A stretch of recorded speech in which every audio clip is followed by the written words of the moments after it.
Hello and welcome to another edition of School Scene. I'm your host Chris Moore. Lots of good positive things going on in the Garland ISD, so let's get right to them. Starting first at O'Banion Middle School, Courtney Reed and her class recently finished first place in the Kidcratic National Classroom Music Video Contest. Last year they were finalists. They won the contest this year. The challenge for the students was to create a musical, glee-type song and dance video. Of course, Miss Reed is happy with her kids and pleased with all of their accomplishments, and so are we.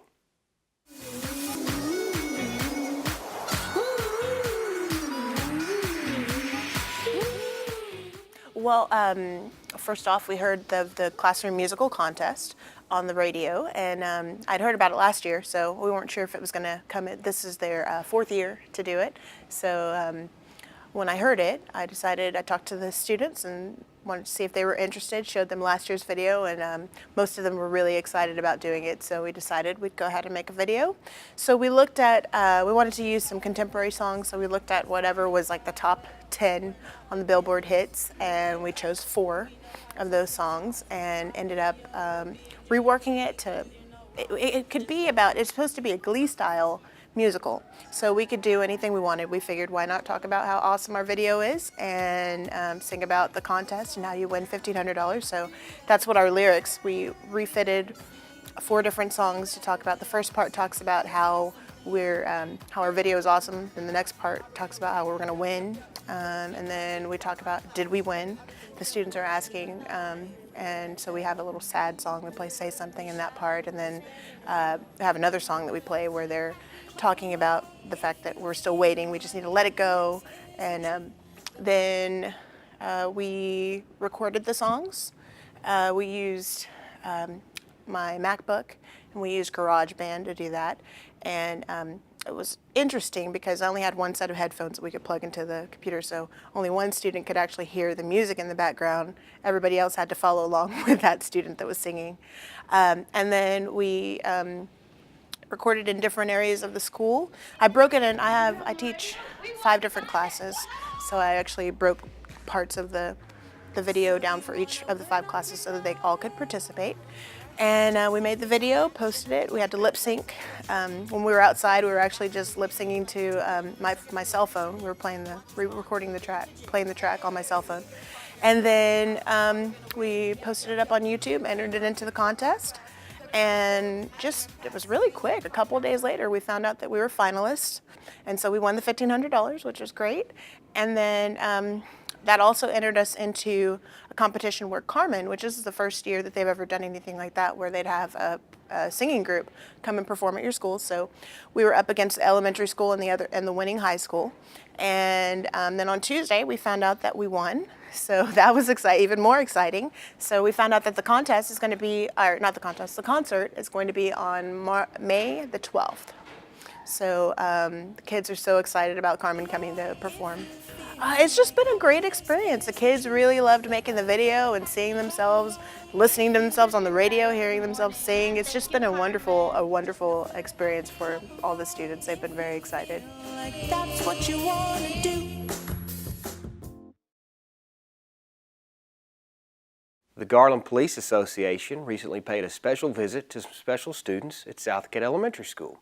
Throughout the course of this past year, students in Mr. Plamonte's class, which focuses on preschool children with disabilities, been raising funds for a special trip to Morgan's Wonderland, which is a theme park in San Antonio that reaches out to the special needs of students. The students achieved their fundraising goal. The Police Association assisted them with a donation of about $750. Now everyone can make that trip to Morgan's Wonderland and have a wonderful time. C-H-A-N-K-Y-O-U. Thank you. Thank you. C-H-A-N-K.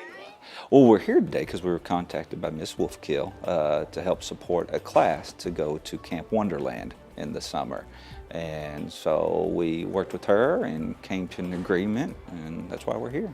We were approached about giving monetary donation. So we approached the membership and the board and approved a donation for monetarily to make the funds possible to help them reach their goal to attend the summer camp. We feel elated upon hearing that the Garland Police is actually giving us the check We've been wanting to go to Morgan's Wonderland. It's not an easy task. It's quite some effort to go there, and we just appreciate every effort that's put into this. As a teacher, sometimes I'm only confined to the four walls of the classroom, but actually there's more into teaching. It's providing the kids quality of life, and this is once in a lifetime experience. Most of my parents have not been there, and we know that how meaningful this will be if my kids can actually go there. Well, I had heard that the Garland Police Association did community outreach, and I just thought, well, I'll take a chance. I wrote a letter, and Officer Shoup contacted me very quickly and with a very generous donation, and so we're very excited about that. I thought it would be a great opportunity. The students have been raising money, and we've been doing kind of like pizza and a movie night here at the school, and weren't quite there at our goal yet, and so that donation has put us at our goal, so our students will be able to go.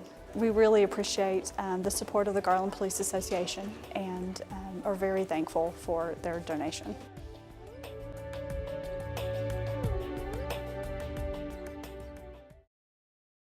Students at Etheridge Elementary School recently had the chance to taste test healthy food items in their cafeteria. The opportunity came about through PE teacher Derek Story and a grant that he received through Dairy Max. Etheridge was one of only 15 campuses chosen in a 4-state region to participate in the grant, which was sponsored by the National Dairy Council.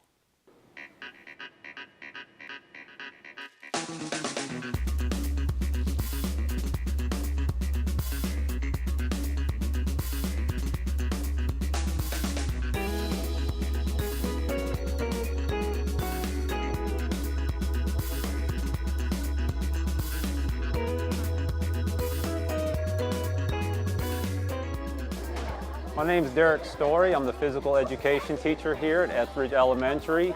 And what you see here today is not chaos, but National Breakfast Week. And as part of National Breakfast Week, with the help of a Dairy Max grant, we were able to feed all of our students a free breakfast. Because we know with a breakfast in their belly, they can learn better in the classroom and be more alert. We served over 600 kids today as part of National Breakfast Week. And thanks to Dairy Max, all this was made possible.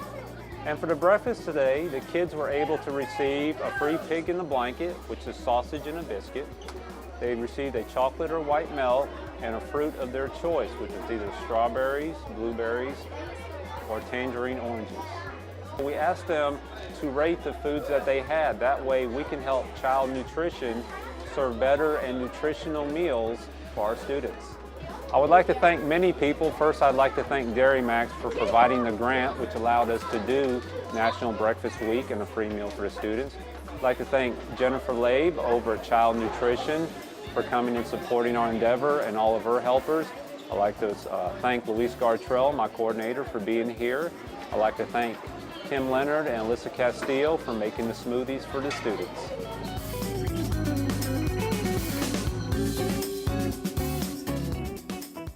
Some students in the district rise before 6 a.m., jump on DART transportation, and head to work at Garland's Atlas Copco Drilling Solutions. The opportunities come about through the district's partnership with Project Search. The program focuses on students age 18 to 21 with special needs and provides them invaluable experience in the workplace. 2 job coaches are on site that assist them throughout the 1-year internship. Everyone's had a great time. It's been a fun, rewarding experience.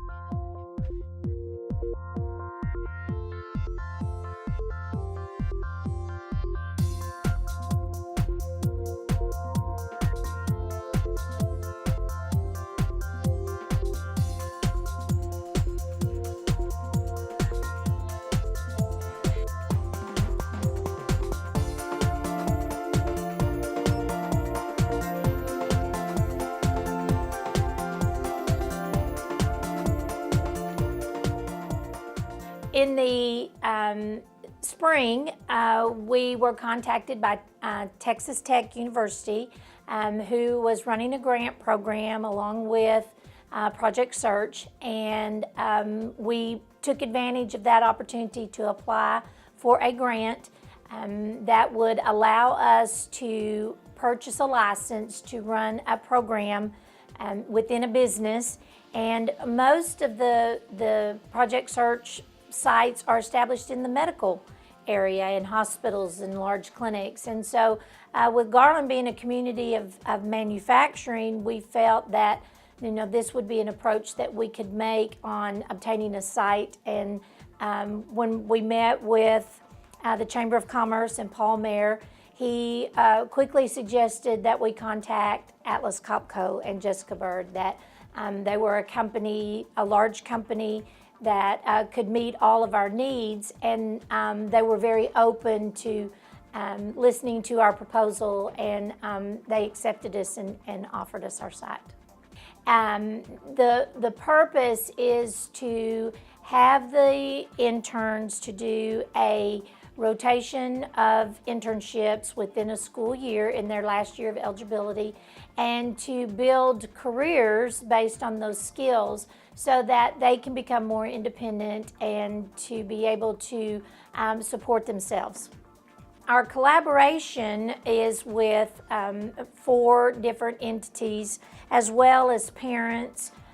We look at GISD, of course, as the teaching component. We look at Atlas Copco as our business side, and of course this is a program that's business-led. We have DARS, which is the Department of Assistive and Rehabilitative Services, which provides services for young people with disabilities in a vocational sense. And then we also have Dallas MetroCare, which will be our long-term follow-along as our students exit the internship program and begin their search for employment. And then down the road, it's the agency that provides services, along with, of course, support from our parents and families, and of course the mentors and supervisors here at Atlas Copco. We discussed it and thought about why it wouldn't be possible and why it would be, and we put a focus group together of managers from across our company, represented from production, engineering, and some other admin functions, to see what kind of internships we could put together. It was a unique opportunity to introduce young adults to manufacturing and show them what manufacturing is really about and how many different types of roles there are that are important to this company beyond just working in production. I would say we completely underestimated the impact that this would have on our employee population. We know we have really good people here that are interested in teaching others and sharing their skills and knowledge with others, but this has completely overwhelmed me and our organization. Our employees have really embraced these interns and taken it really personal that they teach them as much as they can and show them that there are a lot of different positions and opportunities in the workplace. Well, the students report at 6:30 to 6:45. They check in. I'm here to make sure they show up, and if they don't show up, I contact them to see where they are. I'm here to make sure they report to their internship site on time, and if they're not there on time, once again, they have to report to their supervisor why they're out. So anything that's related to a paid job, that we make sure they know the proper procedures to follow at the internship site. We use DART for public transportation extensively, because very few of them drive or potentially will never drive. So they need to use public transportation to get around, to be independent. So we're trying to take that responsibility away from their parents and make sure they can get where they need to be on their own. The whole point of this internship is to make sure they know the workplace rules for when they do get a paid job. So we troubleshoot all the problems that they could potentially have now, get that out of the way before they're in the position of a paid job in the future. They've been integrated with our people here, and trust me, there are no issues with none of these interns.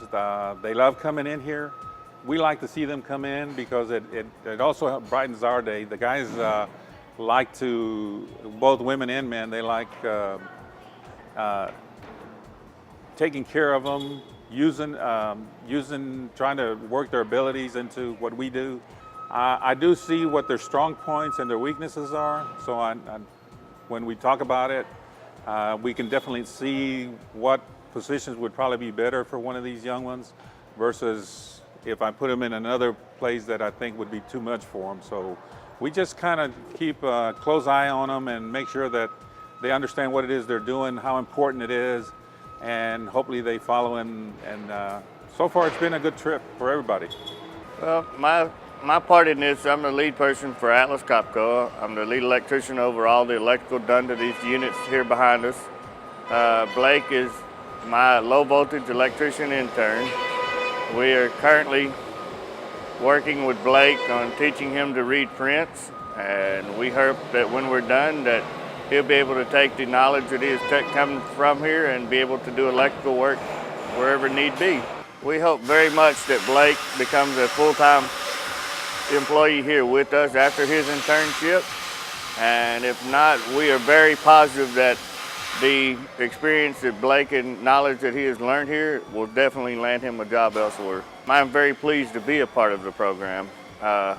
Blake has brought great joy back here to our department, and being able to work with him has just been fantastic. The whole purpose of the program truly is to educate these students as to move from being a student to being young adults in the workplace.